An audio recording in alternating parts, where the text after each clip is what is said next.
Class 10th mathematics प्रश्नावली 13.4। दोस्तों, आज हम बात करेंगे।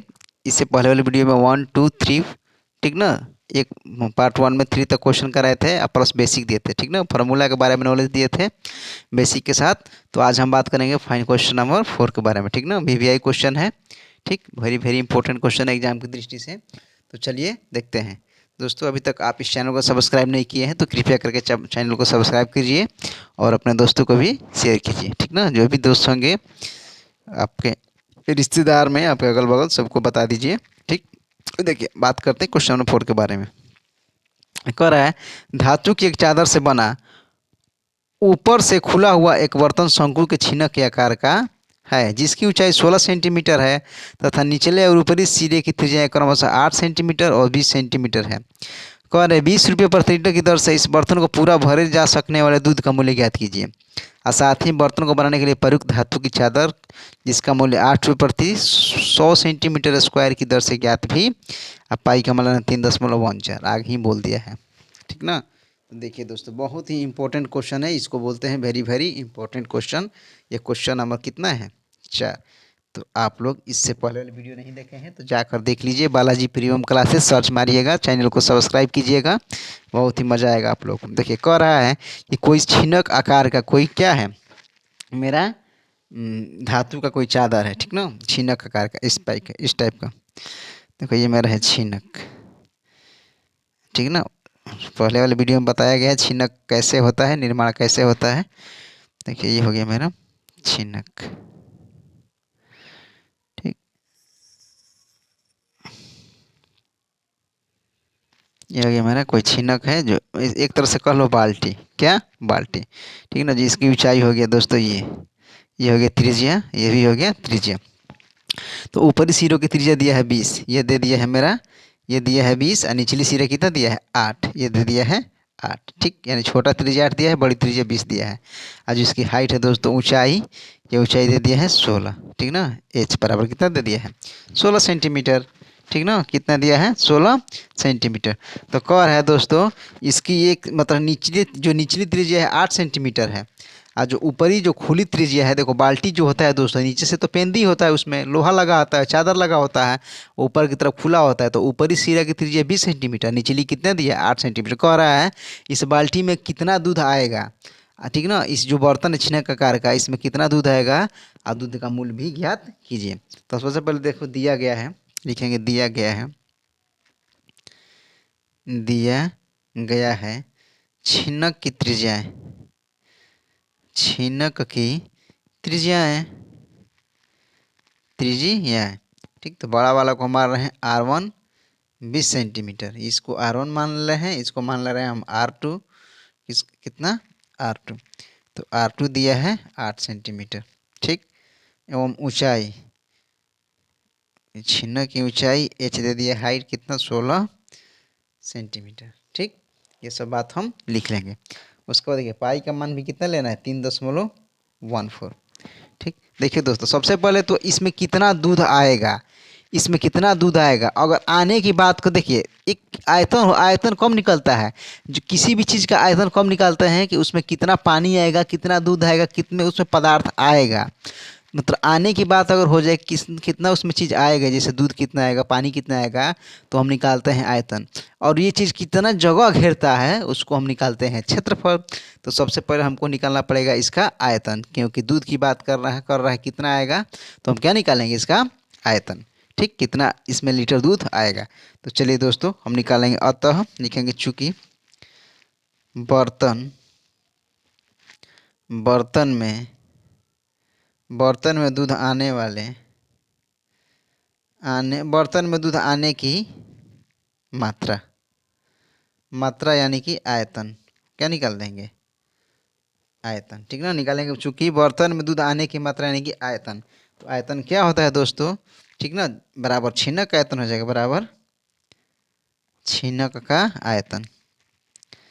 यानी कि दोस्तों जो बाल्टी में जितना दूध आएगा, तो बाल्टी किसके आकार का है, छीनक का आकार का है ना। तो निकाल देंगे हम छीनक का आयतन, छीनक का आयतन। तो चलिए, छीनक का आयतन क्या होता है, ये होता है 1/3 पाई H कोष्ठ में R1 का स्क्वायर प्लस R2 का square plus R1 into R2, ठीक ना। ये होता है छिन्नक का आयतन। तो चलिए मान रखिए, पाई का मान रखना है 3.14, तो रखेंगे हम 3.14 इंटू ऊँचाई दिया है 16 और बटा में कितना है 3, ये वाला 3।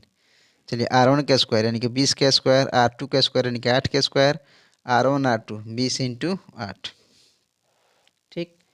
इस चीज़ को ऐसे हम लिखते जाएंगे, इसको ऐसे लिखते जाओ 3.14 इंटू 16 बटे में 3, ये हो जाएगा 400, ये 8 8 64, ये 8 दूनी 16 160, ठीक।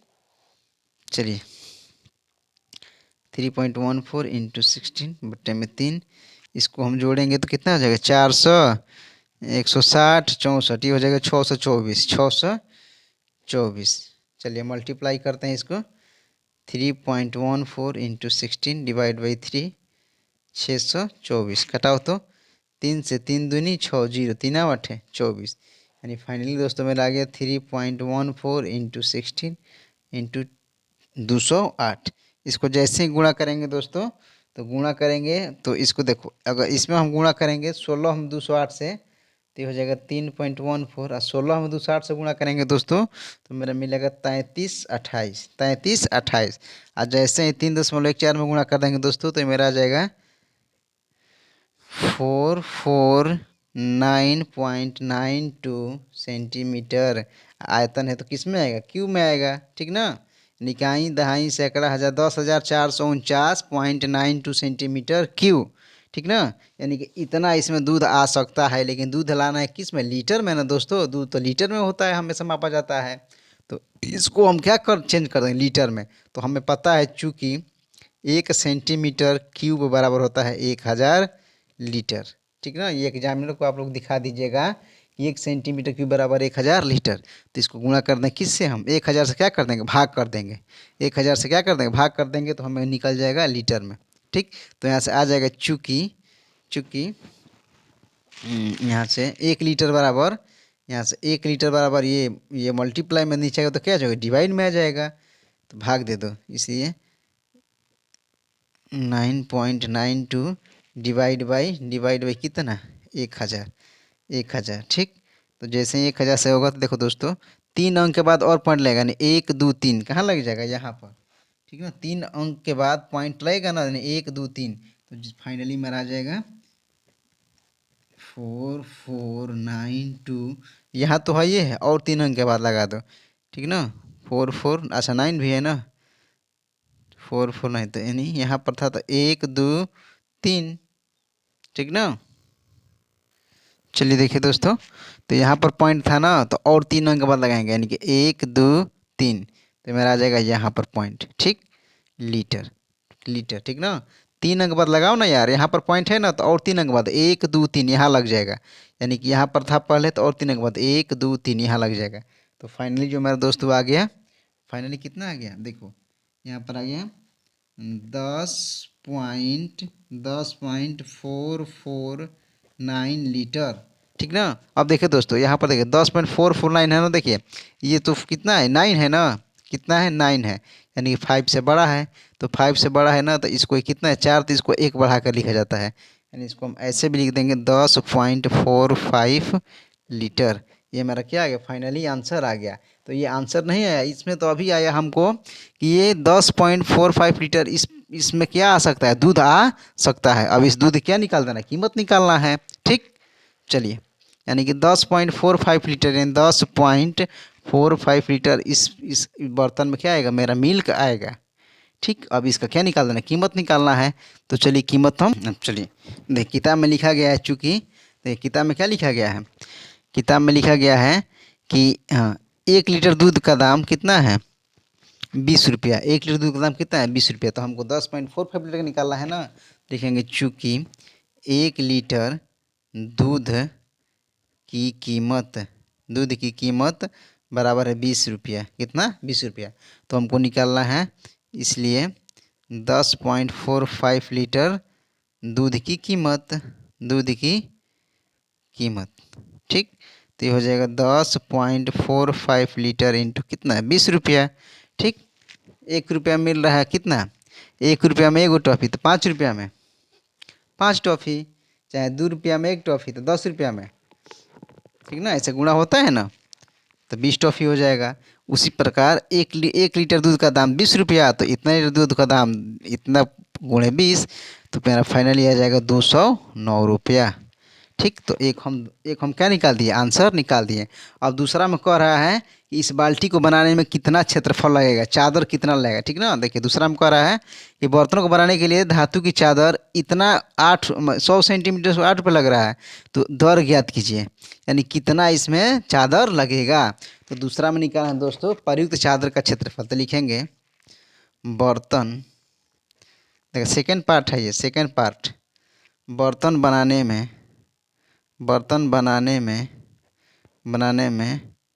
लगे चादर का क्षेत्रफल, बर्तन बनाने में लगे चादर का क्षेत्रफल।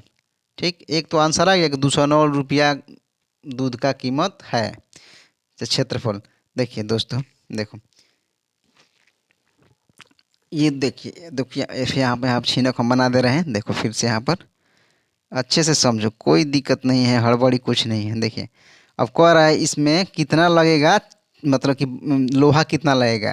ठीक, देखिए एक तो हमको निकालना है छीनक का क्षेत्रफल। क्या निकालना है, छीनक का क्षेत्रफल, यानी बर्तन बनाने में लगे चादर का क्षेत्रफल बराबर हो जाएगा छीनक का क्षेत्रफल। दोस्तों ये छीनक का क्षेत्रफल तो निकालना पड़ेगा। अब प्लस में ये ब्रीथ है ना दोस्तों, ये क्या है, ब्रीथ है। इस यहाँ पर भी तो लगेगा लोहा, नहीं लगेगा तो पूरा मिल्क तो गिर जाएगा नीचे। तो यहाँ भी हमको क्या लगाना पड़ेगा, लोहा। बाल्टी में नीचे लगा पेंदी ना, तो पेंदी किस आकार का होता है, वृत्त आकार का। तो इसमें वृत्त का क्षेत्रफल क्या कर दो और ऐड कर दो। ठीक, तो चलिए, तो छीनक का क्षेत्रफल क्या होता है, पाई कोष्ठ में R1 plus R2 into L. वृत्त का क्षेत्रफल होता है पाई R2 का स्क्वायर। R2 इसलिए है दोस्तों, ये बड़ा R1 माने थे, इसको R2 माने थे, यानी नीचे में लग रहा है, ठीक है ना। इसको R1 माने थे हम, इसको क्या माने थे, R2, यानी पेंदी कहाँ लगा, पेंदी नीचे है ना, यहाँ पर लोहा लगेगा ना, तो यहाँ पर हम त्रिज्या R2 लेंगे। ठीक, देखिए दोनों में पाई कॉमन है ना, तो पाई निकाल लो। पाई जैसे बाहर निकालेंगे दोस्तों, यहाँ बचेगा R1 plus R2 into L plus R2 का स्क्वायर। ठीक, इस प्रकार का नज़ारा देखने को मिलेगा। तो पाई का मान रख दो 3.14। R1 मेरा है कितना, R1 20 है ना, तो 20, R2 मेरा है 8 इंटू मेरा अच्छा यार अभी तो तिर्यक ऊंचाई निकालना है ना इसमें। हाँ अभी देखो इसमें क्या हमको चाहिए, तिर्यक ऊंचाई, क्योंकि ये क्या है, तिर्यक ऊंचाई है ना। तो चल देखो यहाँ साइड हम निकाल दे रहे हैं तिर्यक ऊंचाई। देखो ये तो छूट ही रहा था, अब लिखेंगे यहाँ पर तिर्यक ऊंचाई, क्योंकि क्षेत्रफल निकालने में तो हमको चाहिए तिर्यक ऊंचाई। तो तिर्यक ऊंचाई एल बराबर फार्मूला होता है √h² प्लस बड़का R1 का स्क्वायर माइनस R2 का होल स्क्वायर। ये फार्मूला होता है तिर्यक ऊंचाई का। चलिए यहाँ पर निकाल दे रहे हैं। देखिए एच कितना है, 16 ऊंचाई कितना है, 16 है ना। देखिए कह रहा है यहाँ पर कि 16 सेंटीमीटर क्या है इसकी ऊंचाई है, यानी कि ऊंचाई मेरा 16 हो गया। अब प्लस R1 कितना है, R1 है 20, R2 है 8 का स्क्वायर। तो 16 प्लस 20 में से 8 गया, 20 में से 8 गया 12, 12 का स्क्वायर, ये 16 का स्क्वायर। तो 16 होता है 256, अब 12 12 है 144, जोड़ेंगे तो कितना आ जाएगा 400। तो ये मेरा कितना आ जाएगा 20, कितना 20 सेंटीमीटर। 400 का वर्गमूल कितना होता है 20, यार इसको ऐसे लिख सकता है ना, 20 × 20, तो 2 होता है तो एक जोड़ा बाहर निकलता है, यानी कि तिर्यक ऊंचाई कितना आ गया मेरा फाइनली 20 आ गया। ठीक, तो तिर्यक ऊंचाई 20 निकल गया। तो चलिए, तो यहाँ पर तिर्यक ऊंचाई हम नहीं निकाल पाए थे शुरू में, तो यहाँ 20 से मल्टीप्लाई कर दो प्लस R2 का स्क्वायर। R2 कितना है दोस्तों, देखिए R2 कितना है, R2 कितना है, R2 कितना है 8 है ना, कितना है 8, क्योंकि निचला सतह है, कर निचली सतह, तो निचली सतह में पेंदी लगता है, इसी पर पेंदी लगेगा, लोहा लगेगा। तो इसको हम माने थे 8, यानी कि 8 का स्क्वायर। ठीक, तो देखिए 3.14, 20 8 28, 28 इंटू 20 प्लस 8 8 64। ठीक, तो चलिए 3.14, अब 20 में 28 दूनी कितना होता है 56, यानी 560 अब प्लस 64। ठीक, तो ये हो जाएगा 3.14 इंटू कितना आ जाएगा 624। ठीक दोस्तों, इसको हम मल्टीप्लाई करेंगे तो आ जाएगा 1959 9.36 सेंटीमीटर स्क्वायर, क्योंकि क्षेत्रफल है तो सेंटीमीटर स्क्वायर में आएगा। अब आप लोग कहेंगे कि मास्टर इतना जल्दी क्यों कर ले रहा है, तो मास्टर पहले से ही कैलकुलेटिव करके रखा है दोस्तों। अगर आप लोग के सामने गुणा करेंगे, भाग करेंगे, ठीक ना, तो मल्टीप्लाई करेंगे तो वीडियो लॉन्ग हो जाएगी, ठीक ना। तो इसलिए हम पहले से कैलकुलेट करके रखते हैं, अपने ट्यूशन में पढ़ाते हैं, तो पहले से बहुत बार रटा रटा क्वेश्चन है ये सब, ठीक। तो ये सब हम लोग को पहले से ये सब पता होता है कि यहीं आने वाला है, ठीक ना। तो आप लोग कृपया करके याद ना करें, आप लोग यहाँ पर खुद से अपने से कैलकुलेटिव करें। तो चलिए देखिए, इतना मेरा क्षेत्रफल आ गया कि इतना तो चादर लगेगा ही लगेगा नहीं। जो लोहा का पदार्थ है दोस्तों, इस बाल्टी को बनाने में, इस छीना को बनाने में इतना क्षेत्रफल हमको क्या चाहिए पदार्थ चाहिए ही चाहिए, यानी चादर चाहिए ही चाहिए। तो चलिए, अब कह रहा है चूँकि अब 100 सेंटीमीटर स्क्वायर, 100 सेंटीमीटर स्क्वायर की जो लागत दिया है, जो लागत है दोस्तों, कह रहा है कि हम 8 रुपया लेंगे। यानी 100 सेंटीमीटर स्क्वायर जब चादर मार्केट में खरीदने जाओगे 100 सेंटीमीटर स्क्वायर, तो 8 रुपया लगेगा। तो हमको कितना खरीदना है, इतना खरीदना है ना। तो लिखेंगे चूँकि 1 सेंटीमीटर स्क्वायर पहले निकाल लो। 1 सेंटीमीटर स्क्वायर की लागत बराबर हो जाएगा 8/100 रुपया। इसलिए हमको तो इतना खरीदना है ना, तो लिखेंगे इसलिए 59.366 की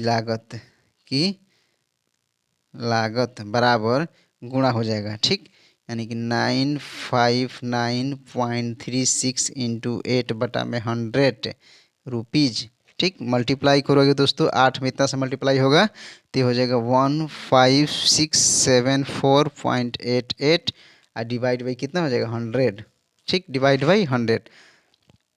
चलिए, ये हो जाएगा रुपया। अब आप लोग, हम कैलकुलेटिव पहले से किया है मेरे दोस्तों, कैलकुलेटर के साथ हम लोग करते हैं, तो आप लोग ठीक ना यहाँ करेंगे तो वीडियो लॉन्ग हो जाएगा। तो चलिए, गुणा हो गया। अब 2 अंक के बाद और हम क्या लाएंगे, दशमलव लगाएंगे, नहीं यहाँ पर क्या हो जाएगा, ये तो यहाँ फाइनली आंसर गुणा करने के बाद यहाँ ये वाला आया, और बटे में 100 है, तो यहाँ 1 अंक 2 अंक यहाँ पर दशमलव लगेगा, तो ये हो जाएगा मेरा 156.7488 रुपया दोस्तों। अभी हम बोले यहाँ पर देखिए, 2 अंक के बाद तीसरा अंक 9 5 से ज़्यादा है ना, तो इसमें हम एक ऐड कर देते हैं, यानी इसको हम ऐसे भी लिख सकते हैं 16.75 रुपया, ठीक ना। यहाँ पर 8 है, यानी 5 से ज़्यादा है, तो इसमें हम एक ऐड कर देते हैं, तो 4 तो क्या हो जाएगा मेरा 5 हो जाएगा। यानी फाइनली इस बाल्टी को बनाने में, जो छीनक आकार जो बर्तन है उसको बनाने में 156 रुपया 75 पैसा हमें लगेगा। तो इस क्वेश्चन को हम फाइनली क्या कर दिए, हल कर दिए। तो चलिए, आप इस क्वेश्चन को अच्छे से देख लीजिए, ठीक ना। बहुत ही साधारण तरीका से क्वेश्चन को बताया गया है, ठीक। तो शायद आप लोग इस क्वेश्चन को समझ गए होंगे। चलिए, बात करते हैं नेक्स्ट क्वेश्चन के बारे में। चलिए, बात करते हैं नेक्स्ट क्वेश्चन, क्वेश्चन नंबर 5, ठीक ना। कह रहा है 20 सेंटीमीटर ऊंचाई और शीर्ष कोण 60 डिग्री वाले एक शंकु को उसकी ऊंचाई के बीचों बीच होकर जाते हुए तल के 2 भागों में काटा गया है, जबकि शंकु के आधार के समांतर है। इस प्रकार प्राप्त शंकु के छीनक को व्यास 1/16 सेंटीमीटर वाले एक तार के रूप में बदल दिया जाता है, तो तार की लंबाई ज्ञात कीजिए। दोस्तों, ये क्वेश्चन बहुत वेरी इंपॉर्टेंट क्वेश्चन है। सबसे ज़्यादा अगर 13.4 की बात करें तो सबसे बड़े नंबर में क्वेश्चन ये आएगा, 4 नंबर में आएगा ये क्वेश्चन। तो इस क्वेश्चन को अच्छे तरीक़ा से हम समझने की कोशिश करते हैं। देखिए, कह रहा है ये कोई मेरा एक शंकु है। आप लोग शायद कॉपी किताब पेन वगैरह लेकर बैठे होंगे और क्वेश्चन को ध्यान से पढ़ते होंगे, शायद ऐसा मानकर चल रहे हैं, तभी क्वेश्चन आप लोगों को समझ में आएगा। देखिए, एक हम शंकु बना ले रहे हैं, ठीक। ये मेरा बन गया शंकु। इस शंकु को ऐसे हम बना लिए, ठीक। देखिए, अब कह रहा है शंकु को बीचे बीच काटा जाता है, ठीक ना, बीचों बीच। ये आधार है, ठीक ना, ये क्या है मेरा आधार है, ये तल है, इसके समानांतर हम बीचों बीच क्या कर दिए, हम काट दिए। ऐसे मान के चलो हम काट दिए। जो देखो, जो इसका ऊंचाई दिया है, शंकु का ऊंचाई है 20 सेंटीमीटर। कितना ऊंचाई है, 20 सेंटीमीटर, 20 सेंटीमीटर, ठीक। ये टोटल ऊंचाई है 20 सेंटीमीटर। दोस्तों, जैसे ही हम इसको आधे आधे काटे, बीचों बीच काटे, तो ये भाग मेरा जो ये यहाँ से यहाँ तक ये ऊंचाई है दोस्तों, ये कितना हो जाएगी, 10 सेंटीमीटर। ये ऊंचाई कितना हो जाएगी, 10। ये होगी मेरा त्रिज्या।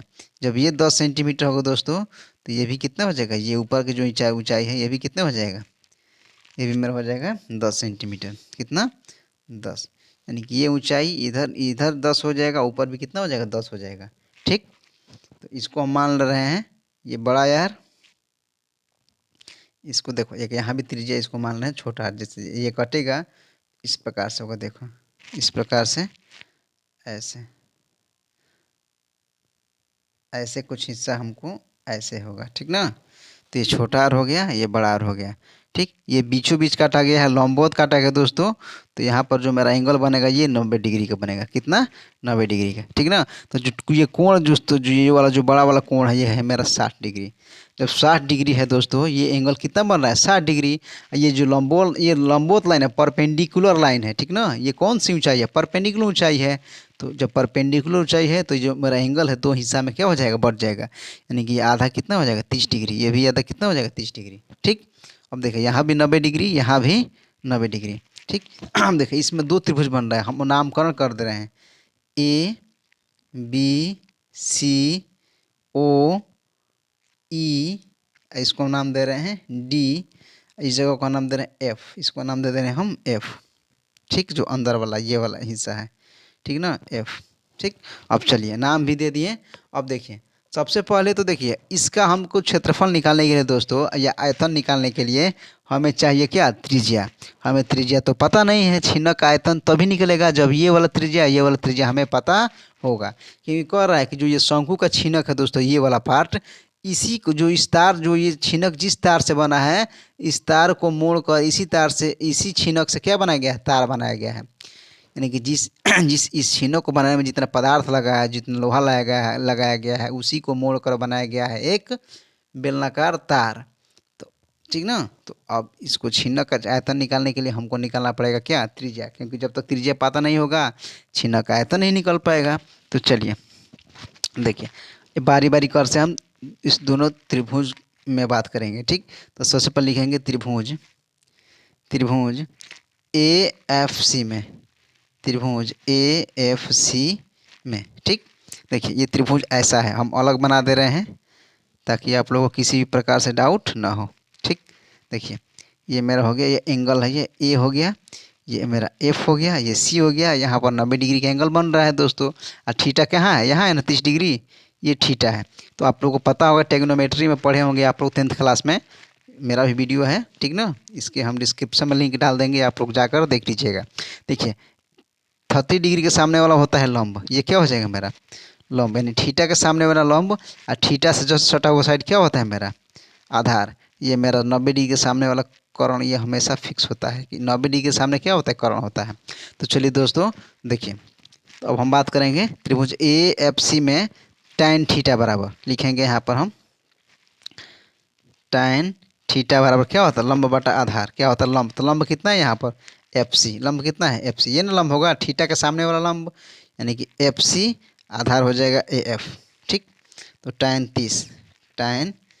30 बराबर, देखिए दोस्तों एफ सी को क्या माने हम? एफ सी को आर माने हैं ना, छोटा वाला आर ना, यानी छोटा वाला आर और बटा में ए एफ। एफ कितना है? A F. देखिए ए एफ ऊंचाई कितना है? 10, तो हो जाएगा मेरा 10। तो tan 30 का मान होता है 1/√3 बराबर आर बटा में 10। तो यहाँ से गुणा होगा √3 आर बराबर 10, तो यहाँ से हो जाएगा, इसलिए आर बराबर 10 बटा में √3। तो हमको एक त्रिज्या पता हो गया। ठीक ना, छोटा वाला त्रिज्या हम पता कर लिए। अब हम पता करते हैं बड़ा वाला त्रिज्या। फिर यहाँ से लेंगे पुनः त्रिभुज, पुनः त्रिभुज। अब की बार देखो बड़ा वाला त्रिभुज लेंगे ए ओ ई में, ए ओ ई में, त्रिभुज ए ओ ई में। फिर आज इसमें tan थीटा बराबर लंब बटा आधार।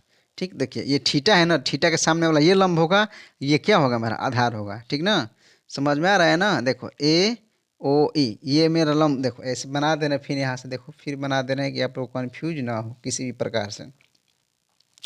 ये ए है, ये ओ है, ये ई है, ये बड़ा आर इसको माने हैं। ये कितना है? देखो ये इसका जो ऊंचाई होगा दोस्तों, यहाँ से यहाँ तक 10 और यहाँ से यहाँ तक 10, तो 10 10 कितना हो जाएगा? 20। ओ ए ओ, तो 10 10 क्या हो जाएगा? 20। तो ये मेरा ऊंचाई कितना हो जाएगा?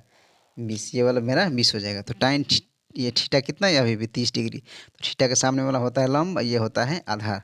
तो tan 30 यहाँ पर लिखेंगे, tan 30 बराबर लंब कितना है इसका, लंब है ओई, ओई बटा में आधार कितना है ए ओ, तो tan 30 होता है 1/√3 बराबर ये आर बटा में 20, आर बटा में 20। ये थीटा के सामने वाला लंब हो जाएगा आर ना, थीटा के सामने वाला लंब है, ये थीटा के जो सटा हुआ साइड आधार, तो ये हो जाएगा √3 बड़ा आर बराबर 20। तो यहाँ से इसलिए आर बराबर 20 बटा में √3। ठीक, तो यहाँ से हम बड़ा वाला भी त्रिज्या फाइंड कर लिए। तो जब दोनों त्रिज्या फाइंड हो गई दोस्तों, तो हम इस छिन्न का क्या निकालेंगे, आयतन निकाल देंगे। ठीक, तो अब लिखेंगे, देखिए प्रश्नानुसार। अब देखिए दोस्तों, तो अब सबसे पहले एक बात आपको ये जाननी पड़ेगी कि देखिए जैसे हम इसको हम काटें, इस चीज़ को हम काटें, तो इस प्रकार से कुछ हमें निर्माण मिलेगा। देखिए देखिए कैसे मिलेगा, इस प्रकार से हमें छिनक मिलेगा। ये हो गया मेरा छिनक, ये हो गया मेरा छिनक, ये हो गया छिनक की ऊंचाई, ये त्रिज्या, ये बड़ा आर हो गया, ये छोटा आर हो गया। ये ऊंचाई मेरा कितना है, 10 है। ठीक ना, तो दोनों त्रिज्या पता, ये भी त्रिज्या आ गया मेरा 10 बटा में √3, ये त्रिज्या आ गया मेरा 20 बटा में √3। ठीक, दोनों त्रिज्या पता हो गया, ऊंचाई भी पता है। देखिए अब ये जो छिनक है दोस्तों, इसी छिनक से क्या बनाया गया है, देखो ध्यान से, इसी छिनक से समानांतर है छिनक के व्यास 1/6 सेंटीमीटर वाले तार के रूप में बदला जाता है।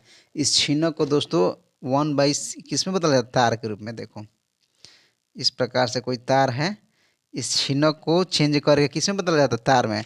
इस तार का जो व्यास दिया है दोस्तों, ठीक ना, ये जो तार का जो व्यास दिया है 1/16 सेंटीमीटर। तो जब व्यास 16 है तो त्रिज्या कितनी हो जाएगी, त्रिज्या व्यास की आधी होती है, 16/2 के आधे हो जाएगा कितना, 2, तो 16 दूनी 32, ये हो जाएगा मेरा 1/32 सेंटीमीटर। ठीक ना, 1/32 सेंटीमीटर।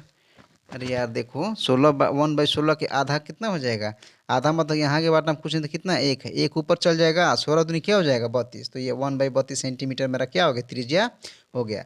यानी कि देखो दोस्तों, इसी छिनक है, इसी छिनक को बदला जाता है तार में, यानी कि इस छिनक का आयतन इस तार के आयतन क्या होगा, मेरा बराबर होगा। तार किस आकार है, बेलनाकार है। ठीक ना, तो नहीं पता है तो माना कि तार की लंबाई कितना है, एल है, क्योंकि इसमें तार में कुछ ना कुछ अपना मोटाई होता है, मोटाई होता है कि नहीं होता है। ठीक, तो ये बेलन आकार का है, तो इस शंकु के छिनक आयतन इस बेलन के आयतन का इक्वल हो जाएगा। तो प्रश्नानुसार चलिए देखिए, चलिए प्रश्नानुसार हम लिखेंगे। प्रश्नानुसार दोस्तों, जो छिनक का मेरा आयतन होगा, जो छिनक का आयतन होगा तार के आयतन के बराबर, क्योंकि तार किस रूप में है, बेलन रूप में है। तो छिनक का आयतन होता है 1/3 πh कोष्ठ में बड़ा का r1 का स्क्वायर प्लस बड़ा आर का स्क्वायर प्लस बड़ा आर इंटू छोटा आर। ठीक ना, आइए हो जाएगा पाई आर स्क्वायर एच यानी कि एल। तो लिख लो यहाँ पर जो तार की लंबाई है, तो लिख लो माना कि, यहाँ से लिख लो माना कि तार की लंबाई एल है, लंबाई कितना है, एल है, यानी एल यहाँ पर ऊंचाई का πr स्क्वायर एच का काम करेगा, एच मतलब कि लंबाई। ठीक, तो ये r1 है, ये बड़ा आर, ये देखिए ये छोटा आर है, ये बड़ा आर है, इसको मान लिए r1। ठीक ना, यानी जो तार का जो त्रिज्या है इसको मान लिए हम r1। ठीक, तो देखिए पाई से पाई मेरा क्या हो गया, कैंसिल हो गया।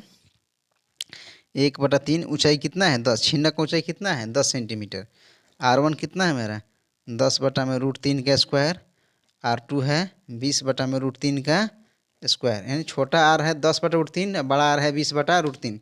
ठीक ना, यहाँ निकाले थे ना, देख लीजिए एक बार आप लोग फिर से। देखिए छोटा आर 10/√3 और बड़ा आर 20/√3। ये तार की लंबाई एल है, इसको हम एल मान लिए हैं। ये त्रिज्या कितना है 1/32। ठीक, तो चलिए तो सॉल्व किया जाए। ठीक, स्क्वायर प्लस आर इंटू बड़ा आर, यानी कि 10 बटा में √3 इंटू 20 बटा में √3 बराबर ये r1 का स्क्वायर इंटू एल। तो r1 कितना है, r1 कितना आया था मेरा 1/32, इंटू 1/32 इंटू क्या हो जाएगा एल। ठीक, इसके बराबर में, क्योंकि तार की जो त्रिज्या था 1/32 है। देखिए 10 एकम 10, ये हमारा हो गया 10/3, 10 के स्क्वायर 10 10 ये 100, √3 के स्क्वायर 3, 20 के स्क्वायर हो जाएगा 400 बटा में √3 के स्क्वायर 3 है। देखो 20 10 है 200, यानी 200 बटा √3 कितना हो जाएगा 3 बराबर 1/32 गुणे 32 इंटू एल। ठीक, देखिए 200 400 600 1 700, यानी 10/3 इंटू 700, और नीचे एलसीएम है ना तो सेम हो जाएगा ना दोस्तों। अरे नीचे वाला तो एलसीएम है ना तो सेम हो जाएगा, ऊपर वाला जुड़ जाता है, नीचे वाला जब सेम हो तो ऊपर वाला जोड़ दो, बराबर 1/32 गुणे 32 इंटू एल। अब देखिए ये भागा में है, इधर आएगा तो क्या हो जाएगा गुणा में, यानी इसको ऐसे लिख सकते हैं हम 10 इंटू 700 गुणे 32 गुणे 32 बराबर तितरी का 9, तितरी का 9। ठीक, तो ये देखिए यहाँ तो बचेगा एल, ये भागा में था, इधर आएगा तो क्या जाएगा गुणा में हो जाएगा, और डिवाइड में पहले से 3 गुणे 3 है, ये है। ठीक ना, है कि नहीं है। ठीक, तो इसको देखिए सबसे पहले क्या करिएगा 10 में 7 से गुणा करिएगा। देखिए ये भागे में था ना तो इधर आएगा तो मल्टीप्लाई में हो जाएगा 32 गुणे 32, ये बटा में 3 गुणे 3 है, ये बराबर इधर एल हो जाएगा। अब गुणा करेंगे 7 से हम 10 लें तो ये हो जाएगा 700, 7000। ठीक ना, अब 32 का स्क्वायर कितना होता है 1024, 32 गुणे 32 1024 बटा में 9, ये मल्टीप्लाई है, ये गुणा है, बराबर एल। देखिए दोस्तों ये 7000 में 1024 से गुणा करके अगर 9 से आप भाग देंगे तो फाइनली जो आंसर आएगा 7964.44। ठीक ना, 44 मीटर, मीटर यही बराबर एल। तो फाइनली आंसर मेरा यहीं आया है एनसीईआरटी में। आप लोग इसको क्या करिएगा भाग दे दीजिएगा, गुणा करके 9 से डिवाइड करिएगा तो इतना ही आंसर आएगा। दोस्तों फाइनली इस क्वेश्चन को बहुत ही लेंदी क्वेश्चन था, लेकिन लेंदी के साथ साथ इतना इम्पोर्टेंट है कि आप लोग मत कहिए, पूरा क्वेश्चन को आप लोग एक बार अच्छे तरीक़ा से अच्छे से देख लीजिए। 2 ही क्वेश्चन में आधी घंटा से अधिक टाइम लग गया दोस्तों। ठीक, वीडियो अच्छा लगा होगा तो दोस्तों को शेयर कीजिए, लाइक कीजिए और कमेंट कीजिए, वीडियो को ज़्यादा से ज़्यादा अपने दोस्तों के पास शेयर कीजिए। ठीक ना, तब तक के लिए धन्यवाद।